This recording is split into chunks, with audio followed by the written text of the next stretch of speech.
깊은 어둠 속 폐건물 지하실, 차가운 콘크리트 바닥에 쓰러진 최자영의 신음소리가 메아리 쳤습니다. 이 할망구가 정말 고집스럽네. 강세리의 목소리는 얼음처럼 차가웠습니다. 아무리 협박해도 강 회장의 비자금 위치를 말하지 않아. 치매라고 해도 과거 기억은 남아있을 거야. 황기찬이 위협적으로 다가서며 말했습니다. 더 강하게 압박해야겠어. 한편 작전본부에서 도청기를 통해 이 모든 상황을 듣고 있던 강재인은 온몸이 떨렸습니다. 엄마. 강재인이 무의식적으로 소리쳤습니다. 눈에는 분노의 눈물이 글썽였습니다. 저 악마들. 엄마를 이렇게까지. 재인씨 진정해요. 김도윤이 재인의 어깨를 붙들며 말했습니다. 지금은 증거 수집이 중요해요. 하지만 도청기에서 들려오는 최자영의 고통스러운 신음소리는 강재인의 마음을 찢어놓았습니다. 복수의 시간이 다가오고 있었습니다. 당장 뛰어가서 저들을 죽여버리고 싶어요. 감정에 휘둘리면 안 돼요. 완벽한 증거로 저들을 법정에 세우는 것이 최자영을 구하는 가장 확실한 방법이에요. 위험천만한 구출 작전 끝에 황기찬과 강세리의 죄악을 전부 까발리게 된다는 이야기를 해보려고 해요. 그 전에 오늘도 보러 와주셔서 감사합니다. 여러분들의 가정에 평안과 행복이 깃들기를 바라며 여왕의 집 리뷰 시작하겠습니다. 새벽 4시 깊은 어둠 속에서 정윤희의 휴대폰이 요란하게 울려 퍼졌습니다. 평소 깊은 잠을 자던 그녀는 벌떡 일어나 침대 옆 탁자 위에 휴대폰을 집어들었습니다. 화면에는 김도윤의 이름이 깜빡이고 있었고 그 시각을 보자마자 불안감이 엄습했습니다. 새벽에 전화가 온다는 것은 분명 좋지 않은 일이 생겼다는 뜻이었습니다. 여보세요? 정윤희의 목소리는 잠에서 덜 깬 듯 쉬고 있었습니다. 엄마. 큰일 났어요. 김도윤의 목소리는 심하게 떨리고 있었습니다. 평소 침착한 그가 이렇게 동요하는 것을 본 적이 없었습니다. 재인씨 어머님. 재인씨 어머님이 사라졌어요. 정윤희는 순간 귀를 의심했습니다. 혹시 잘못 들었나 싶어 다시 물었습니다. 뭐라고? 사라졌다고? 어젯밤에 집까지 데려다 드렸는데 아침에 확인하러 갔더니 김도윤의 목소리가 더욱 떨렸습니다. 흔적도 없이 사라졌어요. 현관문은 활짝 열려있고 집안은 완전히 어수선하고 정윤희는 믿을 수 없다는 듯 눈을 크게 뜨며 침대에서 벌떡 일어났습니다. 심장이 빠르게 뛰기 시작했고 온몸에 소름이 돋았습니다. 지금 어디야? 경찰서 신고는 했어? 지금 막 신고하려던 참이에요. 엄마 빨리 나와주세요. 혼자서는 어떻게 할 수가 없어요. 알겠어. 지금 당장 나갈게. 절대 혼자 뭔가 하려고 하지 마. 정윤희는 서둘러 옷장을 열고 옷을 갈아입기 시작했습니다. 손이 떨려서 단추를 제대로 채우기도 어려웠습니다. 머릿속이 복잡해졌습니다. 치매를 앓고 있는 최자영이 혼자서 이렇게 멀리 갈 리가 없었습니다. 더욱이 신발과 지갑을 그대로 두고 간다는 것은 말이 되지 않았습니다. 경찰서로 향하는 어두운 도로에서 김도윤은 더 자세한 상황을 설명했습니다. 현관문이 활짝 열려 있었어요. 그리고 거실 소파 쿠션들이 바닥에 떨어져 있고 탁자 위에 물컵도 바닥에 깨져 있었어요. 누군가 급하게 뒤진 것 같았어요. 그럼 누군가가 들어온 거네? 정윤희의 목소리에는 분노가 섞여 있었습니다. 치매 환자를 혼자 두고 이런 일이 생길 줄 알았어야 했는데 그런 것 같아요. 그런데 이상한 건 신발과 지갑, 휴대폰까지 그대로 있어요. 계획적으로 나간 게 아니라는 뜻이죠. 누군가가 억지로. 정윤희는 주먹을 불끈 쥐었습니다. 누군가가 일부러. 치매 환자가 혼자 이렇게 멀리 갈 수 있겠어? 분명 누군가의 소행이야. 그리고 나는 누가 그런 짓을 했는지 알 것 같아. 김도윤도 같은 생각이었습니다. 저도 그렇게 생각해요. 그런데 누가? 강세리. 정윤희는 단호하게 말했습니다. 분명 그년이야. 예전에도 재인인 척 속여서 접근했잖아. 이번에도 분명. 차는 새벽 도로를 달려 경찰서로 향했습니다. 정윤희의 마음은 불안과 분노로 가득 찼습니다. 치매를 앓고 있는 최자영이 어딘가에서 혼란스러워하고 있을 모습을 상상하니 가슴이 미어졌습니다. 도윤아, 빨리 가자. 시간이 중요해. 치매 환자는 시간이 지날수록 더 위험해져. 알겠어요, 엄마. 꼭 찾을 거예요. 경찰서에 도착한 정윤이는 급하게 민원실로 달려갔습니다. 새벽 시간이라 한산한 경찰서 내부는 형광등 불빛만이 차갑게 비추고 있었습니다. 당직 경찰관에게 상황을 설명하며 실종 신고를 접수하려 했지만 마음이 급해서 말이 제대로 나오지 않았습니다. 치매 환자 실종 신고 접수하러 왔어요. 정윤이의 목소리는 다급했습니다. 69세 여성이고 어젯밤 9시경에 집에 있었는데 오늘 아침에 사라진 상태로 발견됐어요. 언제부터 연락이 안 되셨나요? 경찰관이 서류를 꺼내며 차분하게 물었습니다. 어젯밤 9시경에 집에 데려다 드렸는데 오늘 아침 7시에 확인하러 갔더니 사라져 있었어요. 김도윤이 자세히 설명했습니다. 현관문은 열려 있었고 집 안이 어수선했어요. 하지만 신발과 지갑은 그대로 있었고요. 경찰관은 고개를 끄덕이며 기록을 시작했습니다. 실종자의 나이와 특징을 말씀해 주세요. 69세 여성이고 치매 2기 환자예요. 정윤이는 최자영의 특징을 상세하게 설명했습니다. 키는 155cm 정도이고 머리는 파마를 해서 곱슬곱슬하고 어젯밤에는 회색 카디건을 입고 있었어요. 주변 CCTV는 확인해 보셨나요? 아직 못했어요. 경찰에서 먼저 확인해 주세요. 김도윤이 간절하게 요청했습니다. 치매 환자라서 시간이 지날수록 위험해져요. 경찰관은 컴퓨터를 확인한 후 고개를 저었습니다. 인근 CCTV를 이미 확인해 봤는데 실종자의 모습은 확인되지 않았습니다. 아파트 현관 CCTV에도 나가는 모습이 찍히지 않았고요. 정윤이는 더욱 초조해졌습니다. 그럼 누군가가 억지로 데려간 거 아니에요? 치매 환자가 신발도 신지 않고 나갈 리가 없잖아요. 그 가능성도 염두에 두고 수사하겠습니다. 그런데 혹시 평소에 원망을 사거나 갈등이 있던 사람이 있나요? 정윤이와 김도윤은 서로를 바라보았습니다. 강세리라는 여자가 있어요. 정윤이가 목소리를 낮춰 말했습니다. 예전에 실종자를 속여서 접근한 적이 있어요. 자신을 다른 사람으로 위장해서요. 경찰관은 관심을 보이며 더 자세한 내용을 물었습니다. 어떤 식으로 속였나요? 강재인이라는 사람으로 위장해서 접근했어요. 실종자는 치매 때문에 그걸 구별하지 못했고요. 김도윤이 설명했습니다. 그 여자는 과거에도 여러 번 사기를 쳤어요. 알겠습니다. 그 여자의 신상 정보를 주시면 바로 확인해 보겠습니다. 정윤이는 경찰관에게 강세리의 정보를 상세하게 알려주었습니다. 이것만은 확실해요. 단순 실종이 아니에요. 분명 의도적인 납치예요. 경찰관은 공식 수사를 진행하겠다고 했지만 정윤이는 시간이 부족하다며 조급해했습니다. 치매 환자의 특성상 시간이 지날수록 위험해질 거예요. 하루빨리 찾아야 해요. 최대한 신속하게 처리하겠습니다. 연락처 남겨주시고 추가 정보가 있으면 바로 연락드리겠습니다. 경찰서를 나서며 정윤이는 불안감이 더욱 커졌습니다. 공식 수사만으로는 한계가 있을 것 같았습니다. 경찰서를 나온 김도윤은 곧바로 강재인에게 전화를 걸었습니다. 전화벨이 몇 번 울린 후 강재인의 목소리가 들렸습니다. 도윤씨? 이 시간에 웬 전화예요? 재인씨 큰일이 났어요. 김도윤의 목소리는 여전히 떨리고 있었습니다. 어머님이 사라졌어요. 전화기 너머로 강재인의 숨소리가 급해지는 것이 들렸습니다. 뭐라고요? 엄마가 사라졌다고? 어젯밤에 집에 데려다 드린 후 오늘 아침에 확인하러 갔는데 흔적도 없이 사라져 있었어요. 경찰서에 신고는 했지만 강재인은 순간 충격에 빠졌습니다. 전화기를 든 손이 떨렸고 온몸에 힘이 빠지는 것을 느꼈습니다. 집 상황은 어땠어요? 현관문이 열려 있었고 집 안이 어수선했어요. 하지만 신발과 지갑은 그대로 있었고요. 누군가가 억지로 데려간 것 같아요. 강재인은 잠시 침묵했습니다. 머릿속으로 여러 가지 가능성들을 떠올렸습니다. 강세리. 분명 그년이야. 저희도 그렇게 생각해요. 경찰에도 그렇게 말했고요. 도윤씨 지금 어디 계세요? 저도 나갈게요. 일단 집으로 가고 있어요. 재인씨도 오시면. 지금 나갈게요. 강재인은 단호하게 말을 끊었습니다. 곧 이어 강재인은 냉정함을 되찾았습니다.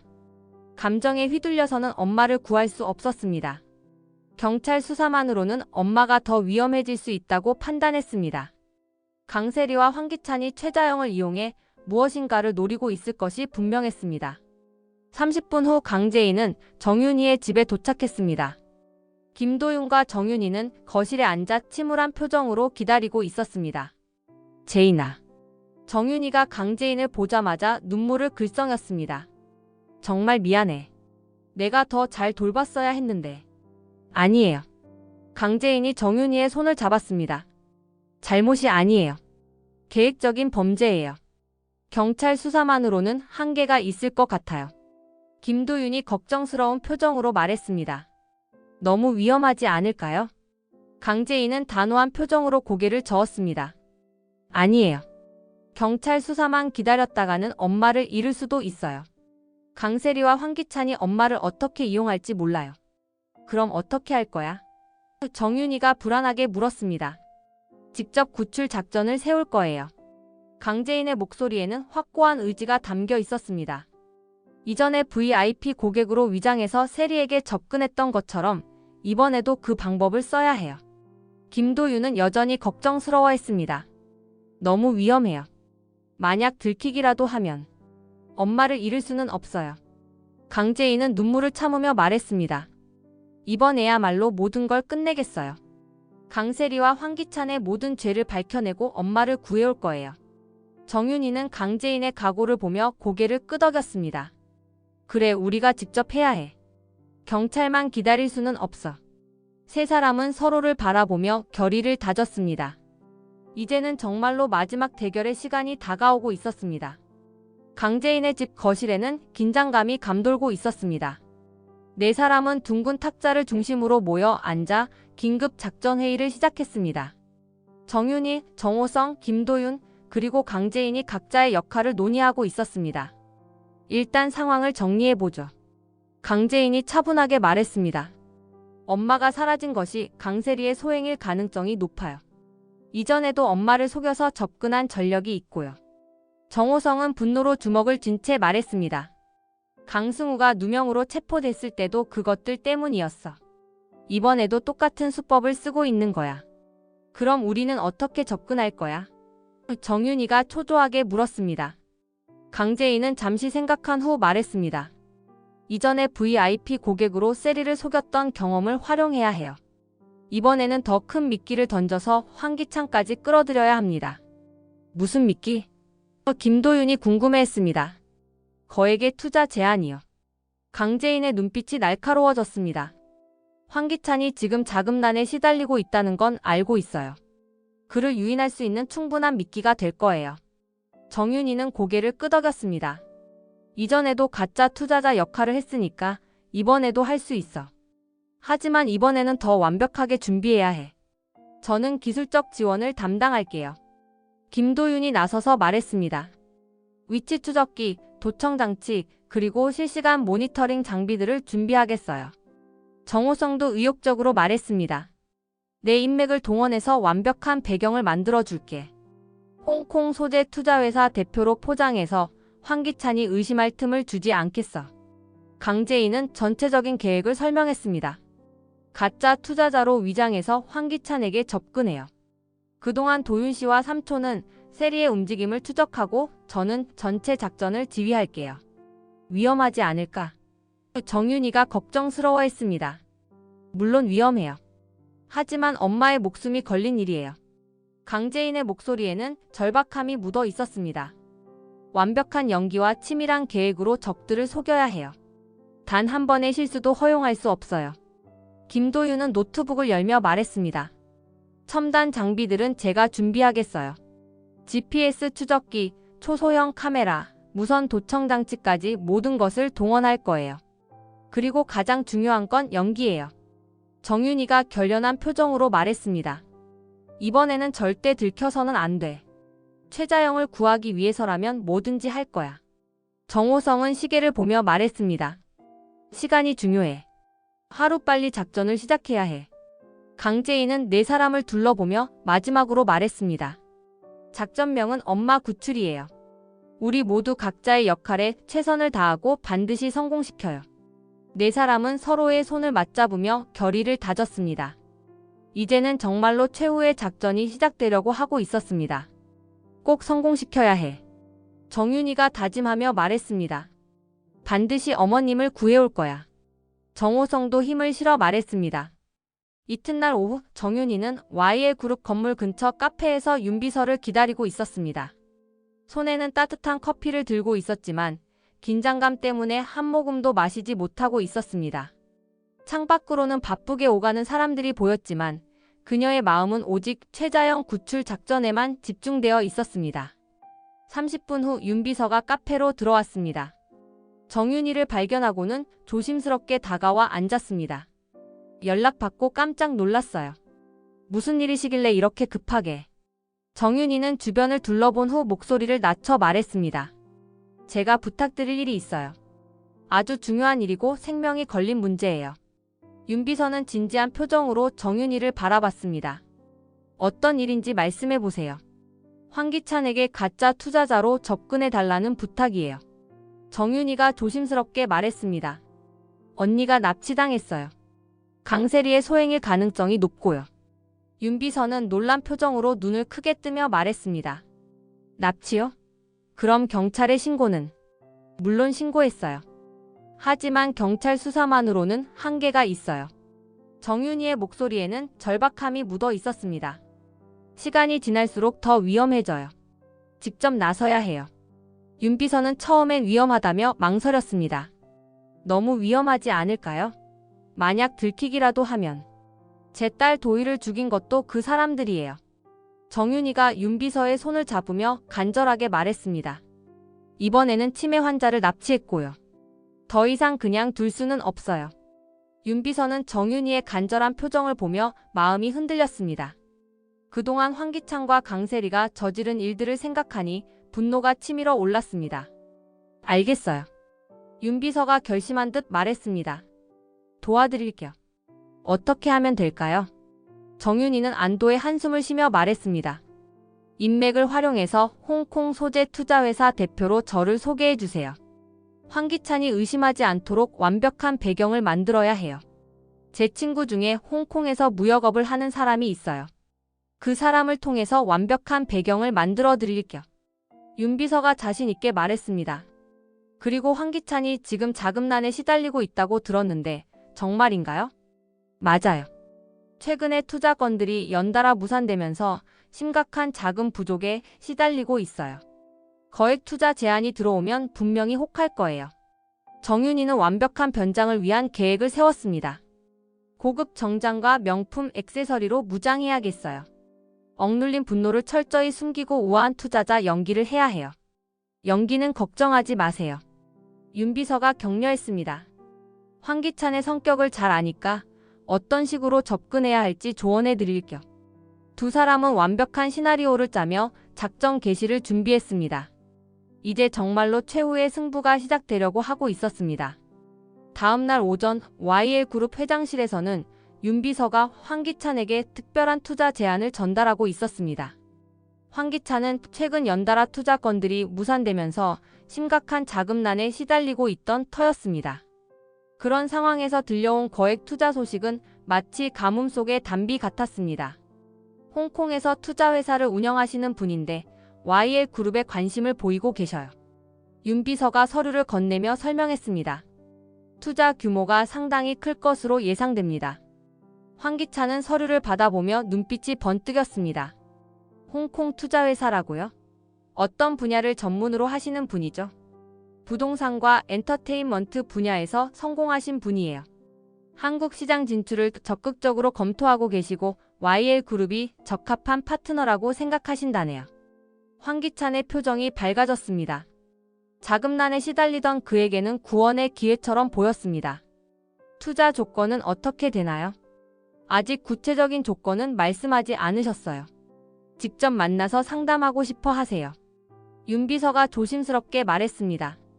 다만 까다롭고 신중한 성격이라고 하니 신뢰할 만한 담당자가 필요할 것 같아요. 황기찬은 고민 없이 대답했습니다. 세리를 담당자로 지정하죠. 세리가 이런 일에는 경험이 많으니까요. 회장실 밖에서 대기하고 있던 강세리가 불려 들어왔습니다. 황기찬은 세리에게 상황을 설명하며 기회를 놓치지 말라고 압박했습니다. 이번 기회를 절대 놓치면 안 돼. 황기찬의 목소리에는 간절함이 묻어 있었습니다. 홍콩 투자회사에서 거액 투자를 제안해 왔어. 당신이 담당자가 되어서 완벽하게 처리해줘. 강세리는 황기찬의 신뢰를 되찾을 절호의 기회라고 생각했습니다. 최근 여러 사건으로 인해 기찬의 믿음을 잃었던 터라 이번 기회가 더욱 소중했습니다. 당신 걱정하지 마. 내가 완벽하게 해낼게. 투자자가 까다로우니까 완벽한 프레젠테이션을 준비해야 해. 황기찬이 당부했습니다. 한 번의 실수도 허용하지 않겠어. 강세리는 자신만만한 표정으로 말했습니다. 내 실력을 믿어. 그동안 이런 일 얼마나 많이 해봤는데. 황기찬은 내심 계산을 하고 있었습니다. 만약 이 투자건이 성사된다면 자금난도 해결되고 강 회장의 비자금까지 확보할 수 있을 것이었습니다. 계약이 성사되면 회사의 미래가 확실해질 거야. 언제 만나기로 했어? 강세리가 물었습니다. 내일 점심에 만나기로 했어요. 윤 비서가 대답했습니다. 고급 레스토랑에서 만나자고 하시네요. 강세리는 완벽한 준비를 다짐했습니다. 내일까지 완벽한 프레젠테이션 자료를 준비할게. 이번에야말로 대박을 터뜨려 보자. 황기찬은 만족스러운 표정으로 고개를 끄덕였습니다. 드디어 운이 돌아오는 것 같았습니다. 다음날 정오 강남의 한 고급 레스토랑에서는 긴장감 넘치는 만남이 펼쳐지고 있었습니다. 정윤희는 완벽하게 변장한 채 우아한 투자자로 나타났습니다. 고급 정장에 명품 액세서리로 무장한 그녀의 모습은 성공한 사업가 그 자체였습니다. 하지만 내심으로는 분노와 복수심을 철저히 숨기고 있었습니다. 강세리는 최고의 모습으로 나타났습니다. 화려한 드레스에 완벽한 메이크업을 한 그녀는 자신만만한 표정이었습니다. 이번 기회가 황기찬의 신뢰를 되찾을 마지막 기회라고 생각하고 있었습니다. 안녕하세요. 홍콩에서 오신 김 회장님이시죠? 강세리가 정중하게 인사했습니다. 네, 맞습니다. YL그룹의 강세리 팀장이시군요. 정윤희는 억눌린 분노를 철저히 숨기며 자연스럽게 대답했습니다. 만나서 반갑습니다. 두 사람이 자리에 앉아 강세리는 적극적으로 어필하기 시작했습니다. 저희 YL그룹은 한국의 대표적인 기업 중 하나입니다. 특히 부동산 개발 분야에서는. 정윤희는 세리의 말을 들으며 내심으로는 치를 떨었지만 겉으로는 관심 있는 표정을 지었습니다. 흥미롭군요. 구체적인 투자 조건은 어떻게 되나요? 저희는 현재 대규모 재건축 프로젝트를 진행하고 있어요. 투자 수익률이 상당할 것으로 예상됩니다. 강세리가 자료를 보여주며 설명했습니다. 식사가 진행되는 동안 정윤희는 기회를 포착했습니다. 잠시만요. 화장실에 다녀올게요. 네, 천천히 다녀오세요. 정윤희가 자리를 비운 사이 강세리도 화장실을 가기 위해 자리에서 일어났습니다. 그 틈을 이용해 정윤희는 재빠르게 세리의 가방에 접근했습니다. 미리 준비해둔 최첨단 위치 추적기와 초소형 도청기를 가방 안 깊숙한 곳에 몰래 설치했습니다. 심장이 빠르게 뛰었지만 완벽하게 임무를 수행했습니다. 몇 초 후 세리가 돌아오기 전에 자연스럽게 자리로 돌아왔습니다. 기다리게 해서 죄송해요. 정윤희가 미소를 지으며 말했습니다. 괜찮아요. 저도 방금 다녀왔어요. 강세리는 전혀 눈치채지 못하고 즐거운 표정으로 대화를 이어갔습니다. 그런데 투자 규모는 어느 정도를 생각하고 계시나요? 강세리가 호기심 어린 표정으로 물었습니다. 아직 구체적으로 정하지 않았어요. 하지만 상당한 금액이 될 것 같은데요. 정윤희는 애매하게 대답하며 세리의 욕심을 자극했습니다. 강세리의 눈빛이 번뜩였습니다. 정말 기대가 되네요. 저희가 실망시켜드리지 않을게요. 기대하겠습니다. 정윤희는 속으로 이제 네 모든 움직임을 추적할 수 있다고 생각하며 미소를 지었습니다. 식사를 마치며 두 사람은 다음 만남을 약속했습니다. 하지만 정윤희의 진짜 목적은 이미 달성된 상태였습니다. 레스토랑을 떠나는 강세리의 움직임이 실시간으로 추적되기 시작했습니다. 강재인과 김도윤, 정호성은 은밀한 장소에 마련한 작전본부에서 여러 대의 모니터를 통해 추적 신호를 확인하며 긴장한 채 지켜보고 있었습니다. 신호가 잡히고 있어요. 김도윤이 컴퓨터 화면을 보며 말했습니다. 지금 YL그룹을 벗어나서 강남 쪽으로 향하고 있어요. 강재인은 모니터를 뚫어지게 바라보며 말했습니다. 계속 추적해요. 절대 놓치면 안 돼요. 정호성도 다른 모니터에서 도청 신호를 확인하고 있었습니다. 도청기도 정상 작동하고 있어. 처음엔 세리의 발걸음 소리만 들리는데 시간이 지나면서 추적 신호는 도심을 벗어나 외곽의 한적한 지역으로 향했습니다. 세 사람의 긴장감은 더욱 커졌습니다. 이상해요. 왜 이렇게 외진 곳으로 가죠? 김도윤이 의아해했습니다. 분명 뭔가 있어요. 강재인의 목소리에는 불안감이 섞여 있었습니다. 엄마를 그곳에 숨겨놨을 가능성이 높아요. 추적 신호는 외곽의 폐건물 지역에서 멈췄습니다. 도청기를 통해서는 처음에는 세리의 발걸음 소리만 들렸지만 점차 남자 목소리가 섞여 들리기 시작했습니다. 누가 말하는 거야? 정호성이 귀를 기울이며 물었습니다. 환기찬 목소리 같아요. 김도윤이 볼륨을 높이며 대답했습니다. 그런데 갑자기 약한 신음소리가 들려왔습니다. 그 순간 세 사람은 모두 경악했습니다. 그 신음소리는 분명히 최자영의 것이었습니다. 엄마. 강재인이 무의식적으로 소리쳤습니다. 눈에는 눈물이 글썽였습니다. 조용히 해. 들릴 수 있어. 정호성이 재인을 진정시켰습니다. 도청기를 통해 들려오는 소리는 점점 더 섬뜩해졌습니다. 최자영이 고통스러워하는 소리와 함께 강세리와 황기찬의 대화가 들렸습니다. 확실해. 엄마가 그곳에 있어요. 강재인은 눈물을 참으며 확신했습니다. 고통받고 있다는 것도 확인됐고요.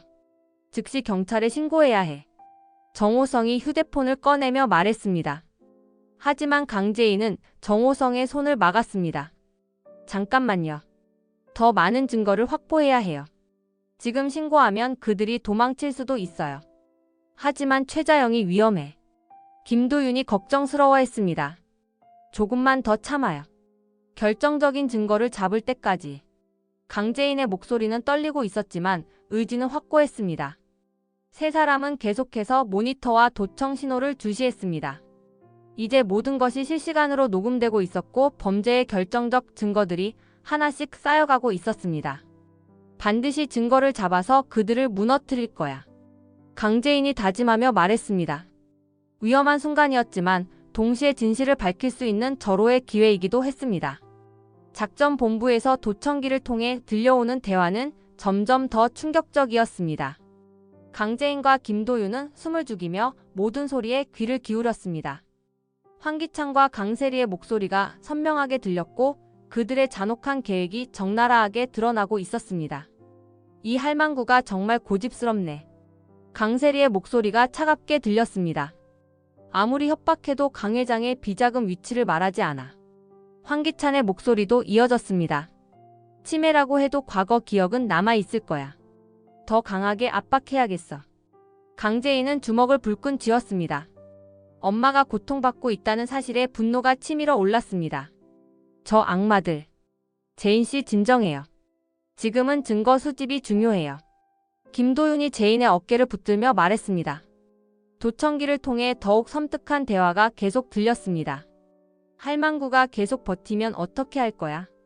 강세리가 불안해하며 물었습니다. 그럼 더 강한 수단을 써야지. 황기찬의 목소리에는 잔인함이 묻어 있었습니다. 어차피 이미 여기까지 온 거 끝까지 가야 해. 하지만 사람이 죽기라도 하면 그건 나중에 생각하고 일단 비자금 위치부터 알아내야 해. 강재인은 그들의 악랄한 계획을 실시간으로 들으며 온몸이 떨렸습니다. 분노와 공포가 동시에 밀려왔습니다. 엄마를 이렇게까지. 특히 강세리가 최자영을 위협하는 목소리가 들릴 때마다 재인은 참을 수 없었습니다. 당장 뛰어가서 저들을 죽여버리고 싶어요. 김도윤은 재인을 진정시키며 냉정하게 말했습니다. 감정에 휘둘리면 안 돼요. 지금 우리가 할 일은 모든 증거를 확보하는 거예요. 그렇지만 어머님을 구하는 가장 확실한 방법은 완벽한 증거로 저들을 법정에 세우는 거예요. 도청기에서는 계속해서 범죄의 증거가 되는 대화들이 흘러나왔습니다. 황기찬과 강세리는 과거에 저지른 여러 범죄들에 대해서도 언급했습니다. 김도희 사건도 완벽하게 덮었잖아. 강세리가 자만하며 말했습니다. 그래, 그때처럼 이번에도 깨끗하게 처리하면 돼. 황기찬이 동조했습니다. 이 순간 김도윤의 얼굴이 일그러졌습니다. 누나 도희의 죽음에 대한 진실이 다시 한번 확인되는 순간이었습니다. 저 악마들. 도희까지. 강재인은 김도윤의 손을 잡으며 말했습니다. 도윤씨, 이제 그들의 모든 범죄가 녹음되고 있어요. 반드시 정의를 실현할 수 있을 거예요. 두 사람은 계속해서 도청 내용을 녹음하며 결정적인 증거들을 수집했습니다. 이제 경찰 신고를 할 시점이 다가오고 있었습니다. 충분한 증거가 확보됐어요. 김도윤이 확신에 찬 목소리로 말했습니다. 이제 경찰에 신고해도 될 것 같아요. 강재인도 고개를 끄덕였습니다. 그래요. 이제 그들을 법의 심판대에 세워야 해요. 경찰 특수부대가 폐건물을 포위하며 급습 작전을 펼쳤습니다. 새벽 공기를 가르며 다가오는 사이렌 소리와 헬기 소음이 고요했던 외곽 지역을 뒤흔들었습니다. 정윤이와 강재인, 김도윤은 안전한 거리에서 숨을 죽이며 작전을 지켜보고 있었습니다. 시작됐어요. 김도윤이 망원경으로 현장을 확인하며 말했습니다. 특수부대가 건물을 완전히 포위했어요. 강재인은 가슴이 터질 것 같은 심정으로 현장을 바라봤습니다. 엄마, 꼭 무사해야 해. 정윤이도 불안한 표정으로 기도하듯 중얼거렸습니다. 제발, 언니가 무사하기를. 특수부대는 건물의 각 출입구를 차단하며 완벽한 포위망을 구축했습니다. 지휘관의 신호와 함께 동시에 여러 지점에서 진입이 시작됐습니다. 들어간다. 특수부대원들의 외침이 무전기를 통해 들렸습니다. 건물 내부에서는 당황한 강세리와 황기찬의 고함 소리가 메아리 쳤습니다. 이럴 리가 없어. 어떻게 알았지? 강세리의 비명 같은 소리가 들렸습니다. 도망칠 곳은 없다. 황기찬도 패닉 상태에 빠진 것 같았습니다. 몇 분 후 무전기를 통해 희소식이 전해졌습니다. 인질 발견. 지하실에서 여성 1명 구조. 강재인은 그 순간 눈물이 쏟아졌습니다. 엄마. 생존 확인. 의식은 희미하지만 생명에는 지장 없음. 지하실에서 결박당한 채 발견된 최자영은 탈수와 충격으로 의식이 희미한 상태였습니다. 며칠간 제대로 먹지도 못하고 고통받았던 흔적이 역력했습니다. 구급차가 즉시 현장에 도착했고 의료진이 최자영을 응급처치하기 시작했습니다. 정윤이는 자영을 부축하며 눈물을 흘렸습니다. 괜찮아. 이제 안전해. 강재인도 엄마의 손을 잡고 속삭였습니다. 엄마, 재인이에요. 이제 괜찮아요. 최자영은 희미한 의식 속에서도 딸의 목소리를 알아들었는지 약간 눈을 뜨며 입술을 움직였습니다. 의료진은 신속하게 상태를 점검한 후 안심시켰습니다. 생명에는 지장이 없어요. 탈수와 쇼크 증상이 있지만 회복될 거예요. 정말 다행이에요. 김도윤도 안도의 한숨을 쉬었습니다. 한편 건물에서는 황기찬과 강세리가 완전히 체포된 상황이었습니다. 수갑을 찬 채 끌려 나오는 그들의 모습은 처참했습니다. 이런 일이 있을 수 없어. 강세리가 끝까지 발악했습니다. 증거는 모두 확보했다. 경찰관이 단호하게 말했습니다. 구급차가 최자영을 태우고 병원으로 향하는 것을 지켜보며 강재인은 마침내 엄마를 되찾았다는 안도감에 눈물을 흘렸습니다. 이제 정말로 끝났어요. 정윤희도 재인의 어깨를 토닥이며 말했습니다. 그래, 이제 진짜 끝이야. 최자영도 구했고 저 악마들도 잡혔어. 길고 긴 악몽 같은 시간이 드디어 끝나가고 있었습니다. 경찰차 안에서 체포된 황기찬과 강세리는 서로를 향해 분노를 폭발시켰습니다. 수갑을 찬 채로도 두 사람은 격렬하게 다투며 서로에게 책임을 전가하려 했습니다. 그동안 공모해왔던 그들의 관계는 위기 앞에서 완전히 무너져 내렸습니다. 이 모든 게 다 당신 때문이야. 강세리가 황기찬을 향해 악을 쓰며 소리쳤습니다. 김도희 뺑소니 사건도 강 회장 살해도 모든 게 당신이 시킨 일이라고. 황기찬도 지지 않고 맞받아쳤습니다. 뭐라고? 네가 먼저 도희에게 불륜 누명을 씌우려고 관장님을 충동질한 거 아니야. 너 단독 범행이야. 단독 범행이라고? 웃기지 마. 당신이 모든 걸 지시했잖아. 강세리의 목소리는 절규에 가까웠습니다. 두 사람은 수갑을 찬 채로도 서로를 향해 몸을 던지려 했습니다. 경찰관들이 그들을 분리시키려 했지만 싸움은 계속됐습니다. 진정하세요. 또 경찰관이 강하게 제지했습니다. 하지만 강세리는 멈추지 않았습니다. 이 사람이 강 회장을 죽였어. 심장마비로 죽게 만들었다고. 나는 몰랐어. 황기찬은 더욱 격분했습니다. 너가 은호를 죽게 만들었잖아. 홍만수에게 사주해서. 그것도 모르쇠로 일관할 거야. 그건 사고였어. 강세리가 변명했습니다. 사고라고? 청부살인을 사고라고 해? 황기찬이 비웃으며 소리쳤습니다. 경찰관들은 그들의 대화를 모두 녹음하고 있었습니다. 서로의 범죄를 폭로하는 이 대화들이 모두 추가 증거가 되고 있었습니다. 강세리는 계속해서 황기찬의 과거 범죄들을 폭로했습니다. 최자영 납치도 이 사람이 계획한 거예요.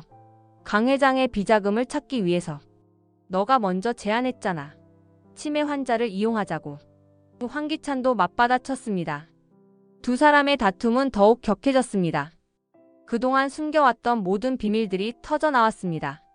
YL그룹 비리도, 도희 사례도, 은호 사례도 모든 게 당신 짓이에요. 강세리가 절규했습니다. 너가 없었으면 이런 일도 없었을 거야. 너가 모든 악의 근원이야. 황기찬이 맞받아쳤습니다.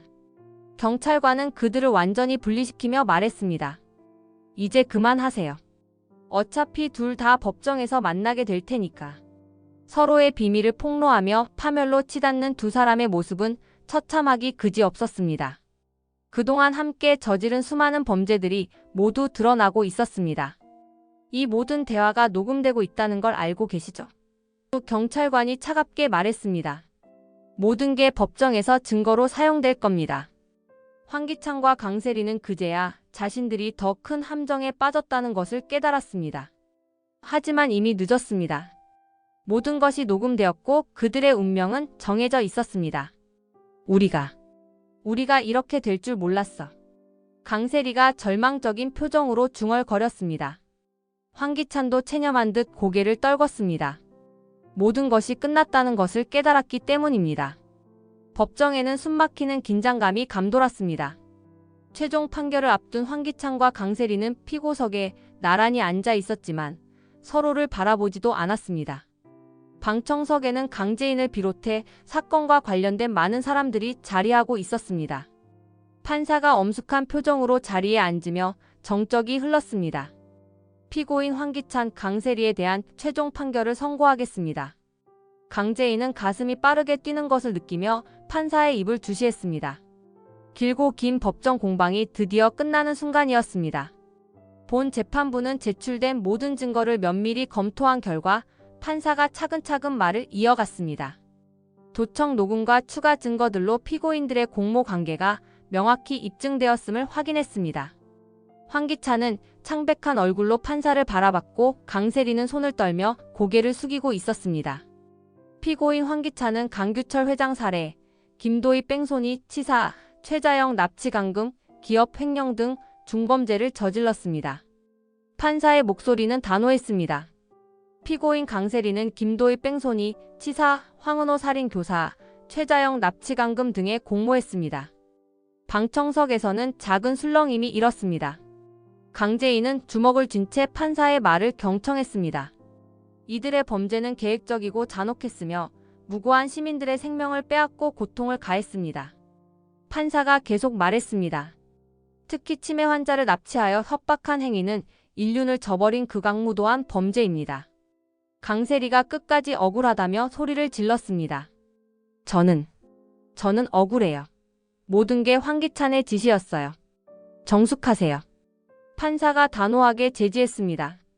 피고인 황기찬에 대해서는 무기징역을 선고합니다. 황기찬은 체념한 듯 고개를 떨궜습니다.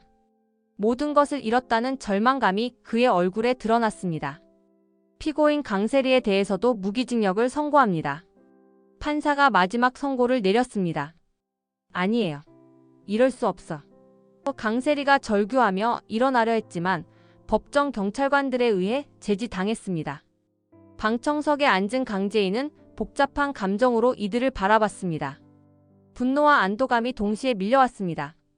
억울하게 죽은 김도희와 고통받은 엄마 최자영을 떠올리며 조용히 눈물을 흘렸습니다. 이것으로 선고를 마치겠습니다. 판사가 마지막 말을 했습니다. 법정을 나서며 강재인은 깊은 숨을 들이마셨습니다. 마침내 정의가 실현된 순간이었습니다. 길고 긴 복수극이 드디어 끝났습니다. 이제 정말로 끝났어요.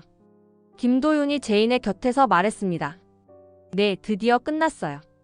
강재인이 안도의 한숨을 쉬며 대답했습니다. 모든 진실이 밝혀지고 법적 처리가 끝난 후 강재인은 회복 중인 최자영을 병문안하기 위해 병원을 찾았습니다. 햇살이 따스하게 들어오는 병실에는 평온한 분위기가 흘렀습니다. 며칠 전까지만 해도 악몽 같았던 시간들이 이제는 과거가 되어 있었습니다. 엄마. 강재인이 병실 문을 열며 조심스럽게 말했습니다. 최자영은 침대에 기대어 앉아 창밖을 바라보고 있었습니다. 치매 증상이 많이 호전되면서 점차 기억을 되찾고 있었습니다. 딸의 목소리를 듣자 고개를 돌렸습니다. 재인아. 최자영의 목소리는 여전히 약했지만 예전보다 훨씬 또렷했습니다. 강재인은 엄마의 곁으로 다가가 손을 잡았습니다. 엄마, 이제 모든 게 끝났어요. 정말로 다 끝났어요. 그때 정윤이도 병실로 들어왔습니다. 손에는 최자영이 좋아하는 과일을 담은 바구니를 들고 있었습니다. 오늘 컨디션이 어떠세요? 정윤이가 따뜻한 미소를 지으며 물었습니다. 최자영은 정윤이를 보자 미안한 표정을 지었습니다. 정말 미안해. 그동안 너한테 얼마나 많은 상처를 줬는지. 정윤이는 자영의 다른 손을 잡으며 진심으로 말했습니다. 그런 말 하지 마세요. 우리 모두 아픈 시간을 보냈어요. 이제 그 모든 게 끝났잖아요. 정말 미안했어. 최자영의 눈에 눈물이 글썽였습니다. 내가 정신이 없을 때 얼마나 많은 사람들에게 상처를 줬는지. 강재인은 엄마를 위로하며 말했습니다. 엄마, 그건 병 때문이었어요. 엄마 잘못이 아니에요. 그때 김도윤도 병실에 들어왔습니다. 손에는 따뜻한 죽이 담긴 보온통을 들고 있었습니다. 안녕하세요. 김도윤이 정중하게 인사했습니다. 엄마가 직접 끓이신 전복죽이에요. 정윤이는 김도윤을 자랑스럽게 바라보며 말했습니다. 우리 도윤이가 정말 효자야. 알겠지만. 최자영은 김도윤을 바라보며 미안한 마음을 표현했습니다. 도윤아. 도희 일로 정말 미안했어. 내가 정신이 없어서. 김도윤은 고개를 저으며 말했습니다. 이제 그런 말씀 하지 마세요. 모든 진실이 밝혀졌잖아요. 네 사람이 함께 있는 병실에는 따뜻한 분위기가 흘렀습니다. 창밖으로는 따스한 봄 햇살이 들어오고 있었습니다. 이제 정말로 새 출발이네요. 강재인이 엄마의 손을 꼭 잡으며 말했습니다. 정윤이도 자영을 품에 안으며 말했습니다. 우리 모두 많이 아팠지만 이제는 행복할 일만 남았어요. 김도윤은 창문을 열어 신선한 공기를 들여보내며 말했습니다. 정말 좋은 날씨네요. 봄이 왔어요. 오랜 시간 지속된 복수극이 마침내 끝났습니다. 강씨 집안과 주변 인물들은 진정한 평화를 되찾았습니다. 강재인은 새로운 시작을 다짐하며 미소를 지었습니다. 이제 정말로 모든 게 끝났고 새로운 시작이에요. 강재인이 희망에 찬 목소리로 말했습니다. 따스한 햇살 속에서 네 사람은 서로를 바라보며 행복한 미소를 지었습니다. 이번 영상 재미있으셨으면 구독과 좋아요 부탁드립니다. 구독은 저에게 큰 응원이 됩니다. 오늘도 시청해주셔서 감사합니다.